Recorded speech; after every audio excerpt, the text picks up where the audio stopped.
নমস্কার, আপনারা দেখছেন রূপম টিভি। ব্রিগেডের লক্ষ্য কণ্ঠে গীতা পাঠ, আর সেটা পরিচালনা করছে রাজ্য বিজেপি। আজ হয়ে গেল গীতা পাঠ, আর সেই গীতা পাঠ দেখতে বা গীতা পাঠ করতে উপস্থিত হয়েছিলেন পশ্চিম বাংলার প্রায় 5 লক্ষ মানুষ, সাধারণ মানুষ থেকে বিজেপির কর্মী। এই লক্ষ্য কণ্ঠে গীতা পাঠ, সেখানে কিন্তু বিজেপির সমস্ত তাবর তাবর নেতা উপস্থিত ছিল। সুকান্ত মজুমদার থেকে শুরু করে শুভেন্দু অধিকারী থেকে শুরু করে দিলীপ ঘোষ থেকে শুরু করে অগ্নিমিত্রা পাল থেকে শুরু করে লকেট থেকে শুরু করে সকলে কিন্তু সেখানে উপস্থিত ছিল।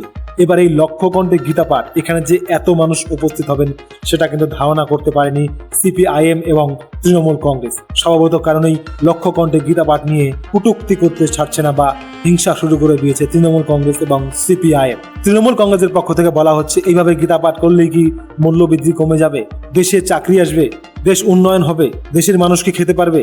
সিপিআইএম বলছে এইভাবে ধর্মের নামে সুরসুরি দিয়ে শুধুমাত্র ভোট আদায়ের চেষ্টা করছে বিজেপি। অবশেষে কিন্তু কিছুই করবে না, শুধুমাত্র ধর্মের সুরসুরি দিয়ে ভোট আদায়ের চেষ্টা। তৃণমূল এবং সিপিআইএম যাই বলুক, এটাতে স্পষ্ট, একদম স্পষ্ট, লক্ষ্য কণ্ঠে গীতা পাঠ যে করেছে বিজেপি, এতে কিন্তু বেজায় ভয় পেয়ে গেছে সিপিআইএম এবং কংগ্রেস এবং তৃণমূল। কারণ তারা বুঝতে পেরেছে লক্ষ্য কণ্ঠে গীতা পাঠ করে স্বভাবত কারণে বিজেপি কিন্তু হিন্দু ভোটকে একদম এক ছাতার তলায় নিয়ে এসেছে। অর্থাৎ পশ্চিম বাংলার হিন্দুরা কিন্তু এবার বিজেপিকেই ভোট দেবে। এতদিন যাবৎ শুধুমাত্র মুসলমান ভোটকে কুক্ষিগত করে রেখেছিল তৃণমূল, সিপিআইএম, কংগ্রেস।